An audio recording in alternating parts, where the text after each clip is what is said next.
Welcome to the Simply CMT Podcast presented by the Charcot-Marie-Tooth Association.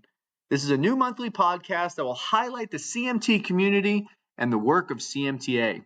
I'm Chris Cosentino, and today for the first episode, we're joined by CMTA's Chief Executive Officer, Dr. Sue Bruhn. Welcome, Dr. Bruhn. Hey, thanks, Chris. I'm glad to be here. Really excited. You stepped into the CEO role in November of 2023. Discuss your first full year at the helm and your impression of the CMT community. It has been just over a year since I started at the CMTA, and holy cow, we have had a busy one, a really productive one, and a really exciting one in really both of our two pillars. On the community side, a lot of progress on branches. We've built our Compass program for young adults. Our youth programs continue to be exciting. We've got both camps going, Camp Footprint, West and East. A lot of educational programs, including our gadget guide with lots of everyday helpful tools to make living with CMT a little easier.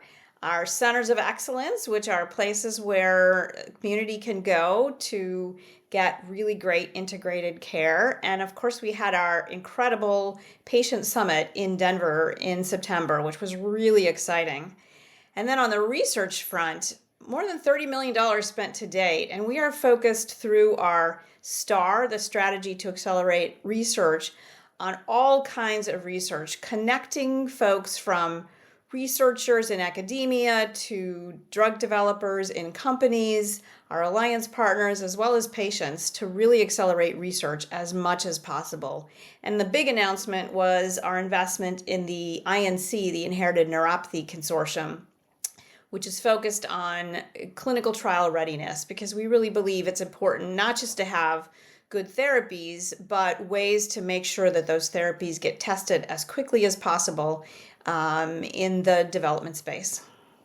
Let's dive deeper into the 2024 activities. CMTA's Strategy to Accelerate Research program made great strides this past year. What were some of the highlights? You know, one of the things that characterize what we do is we've got this broad approach to the way we think about research. So we have invested in really specific treatments for individual subtypes. We also have invested in some therapies that are what we call subtype agnostic. So they work across subtypes and have the potential to impact broadly our patient community.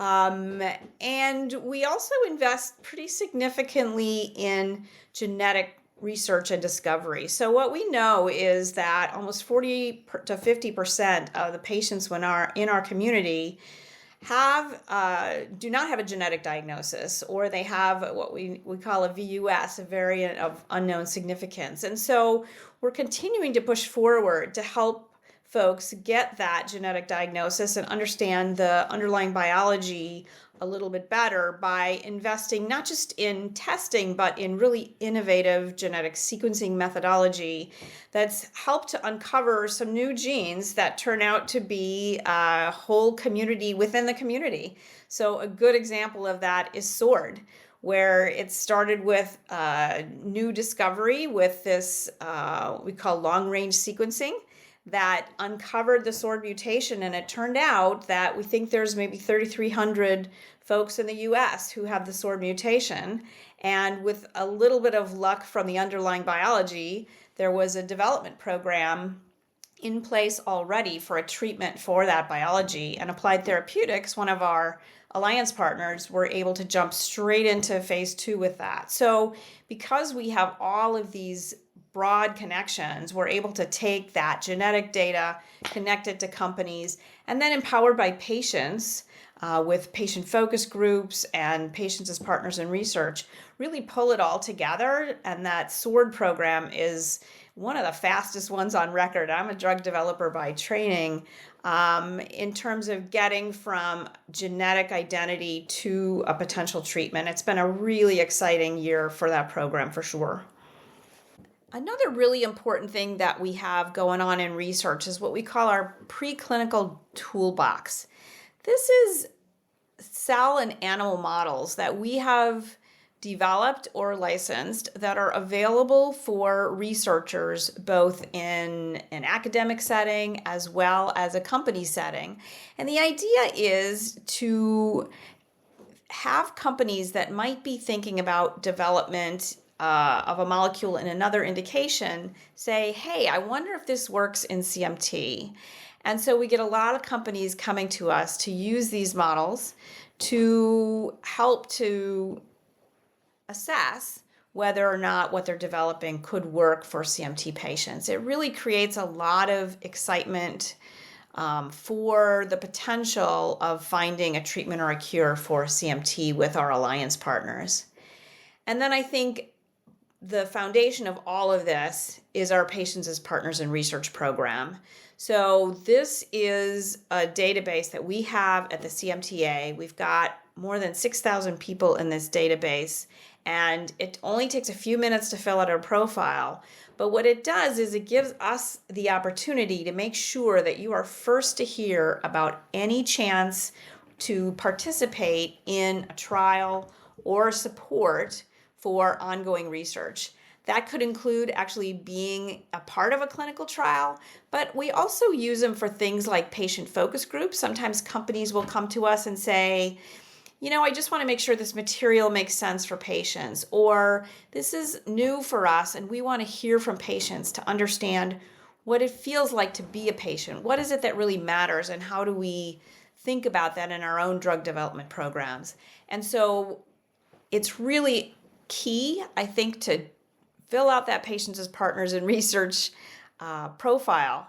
And that way you can be at the top of the list and make sure you're up to date on everything happening in research here at the CMTA.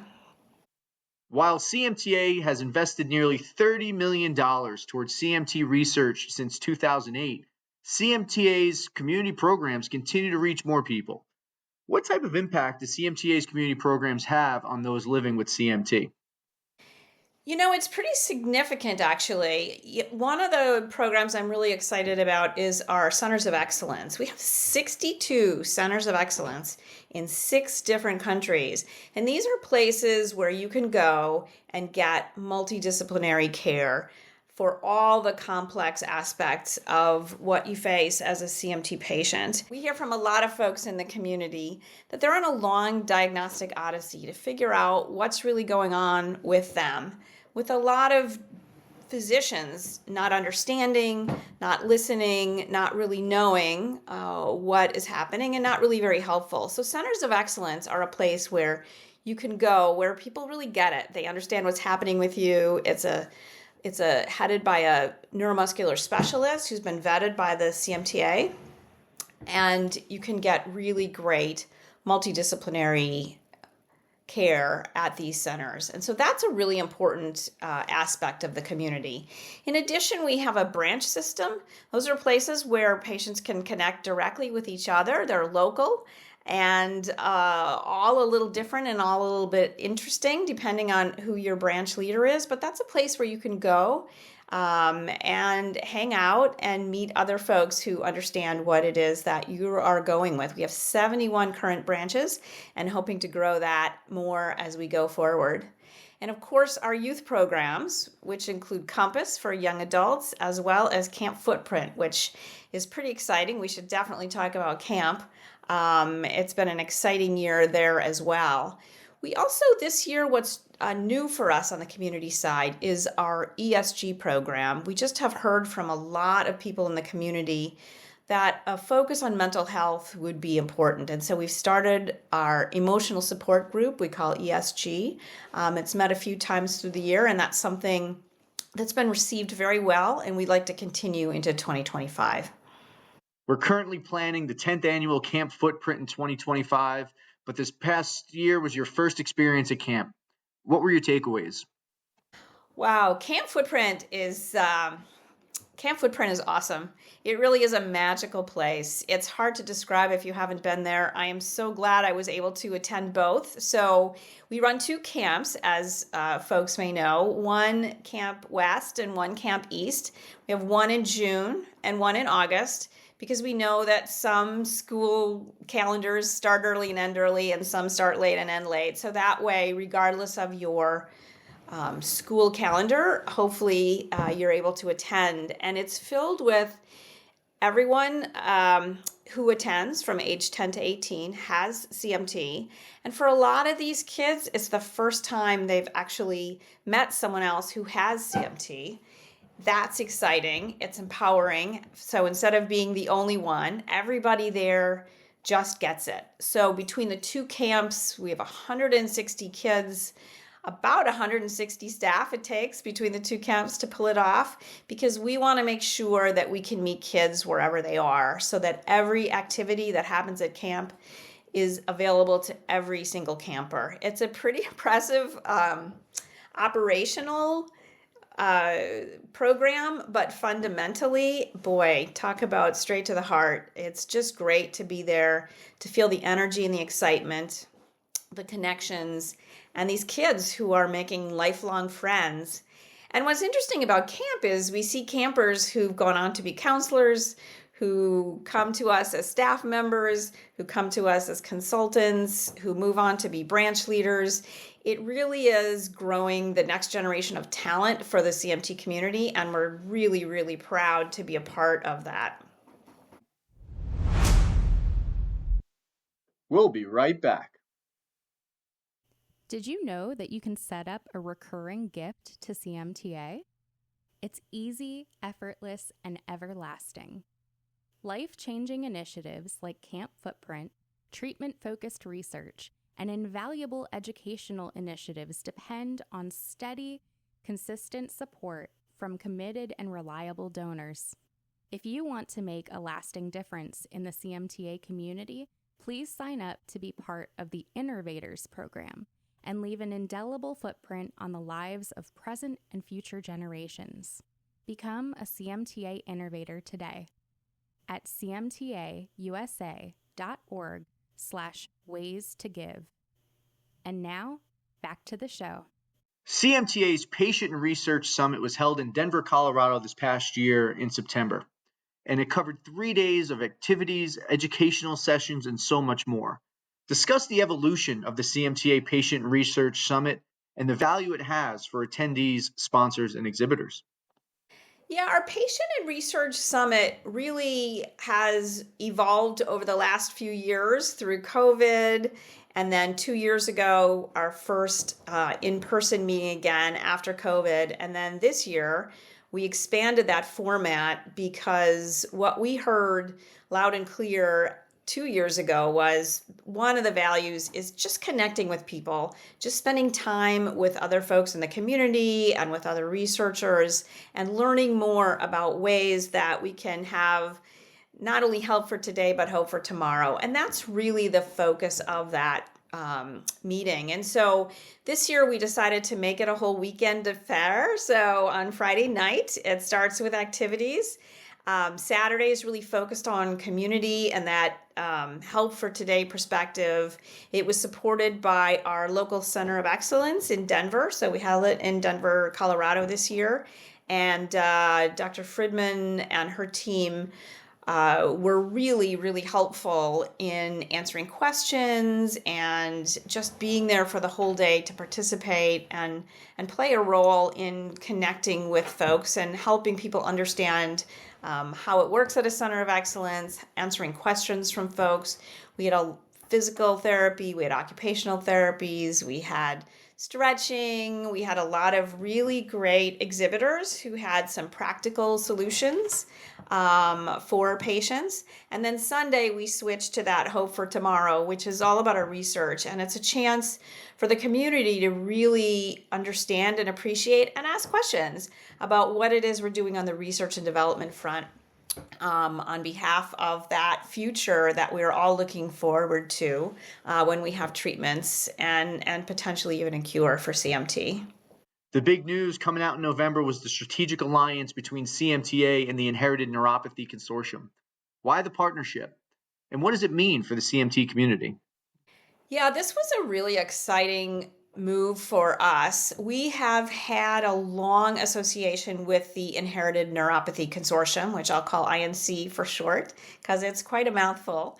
So it is a group of 20 academic clinical sites that started about 15 years ago, collecting data on patients and figuring out what we call clinical trial readiness. So as I mentioned before, you need not only to have a good treatment, but you also need a way to study that treatment. And that's what the INC has really been on the forefront of doing. So they've collected data over 15 years on 8,500 patients, following them over time, which is an incredible resource for the whole community of drug developers who want to understand, what do patients look like? And so this database is a treasure trove of drug development information.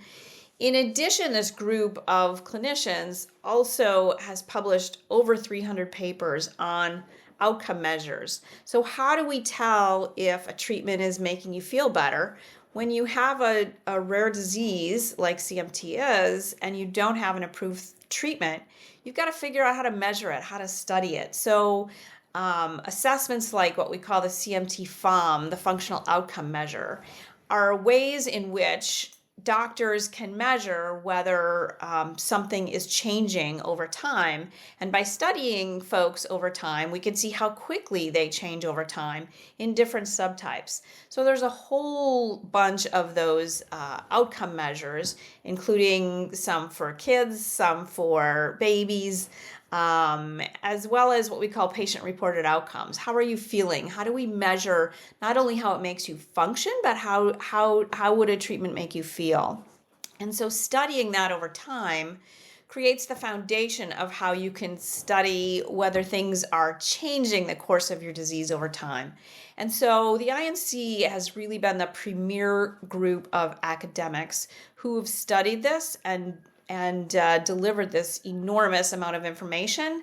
And when the NIH, which has been funding the collaboration for the last 15 years, came up to the end of 15 years, which is when these things are sunsetted automatically, the CMTA stepped in to really make sure that that data was preserved. And our goal is to continue to preserve it and enhance it over time so that that is a resource that's available to anyone who might need it, from an academic perspective to a drug developer, drug companies, alliance partners, anybody who's interested in the research or development of treatments for CMT. So we're pretty excited about it. It was a big step for us, but we think really, really critical and part of our mission to just broadly think about what research means in terms of drug development. To learn more, CMTA's fourth quarter Lunch and Learn featuring Dr. Michael Shai discussing the CMTA INC partnership is now available on CMTA's YouTube channel. As mentioned, we saw big changes in 2024. What can folks look forward to in 2025 to keep the momentum moving forward? Yeah, I think we have an exciting year coming up. I think we are continuing to grow and evolve as an organization in response to what we hear from the community. The community really drives what we do, and so we're always listening. People should feel free to reach out to me or anyone on staff with ideas about how we can be better at what we do. You will see more investment in research for sure. So our STAR program, the Strategy to Accelerate Research, is always on the hunt for good science and good biology. And so we're continuing to scour the landscape for exciting potential treatments that we can invest in. And I think this year we see a lot of that early research maturing closer and closer to the clinical space. We're in conversations with a lot of drug development companies, both all the way from small biotechs to large pharma. And I think this year in 2025, we're going to see more programs than ever moving into the clinic. We're going to see new clinical trials starting. It's a very slow process. Drug development is hard and not everything works. But it's really happening, and you got to get it there to make it happen. So I would encourage everyone to create a Patients as Partners in Research profile, so that you can be updated for trials that might be interesting for you specifically. And definitely sign up for our e-news, because that's where we will continue to reach out to make sure that patients hear about opportunities to participate in research.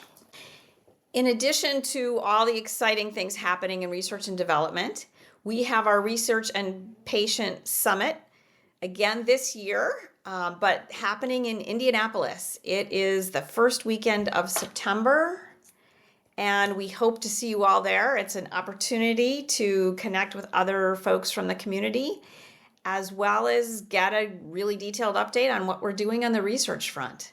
Of course, on the community side, we also have both camps open. Camp registration starts in January, so please think about, if you have a child between the ages of 10 and 18 signing up for camp. We'd love to see you there. And I think we'll continue to see more centers of excellence and some exciting things happening in a local branch near you. So go to cmtausa.org to find out more. And there you have it, Dr. Sue Bruhn. Thank you for joining us on the first episode of the Simply CMT Podcast, presented by the Charcot-Marie-Tooth Association, and we appreciate all that you do. Thanks, Chris.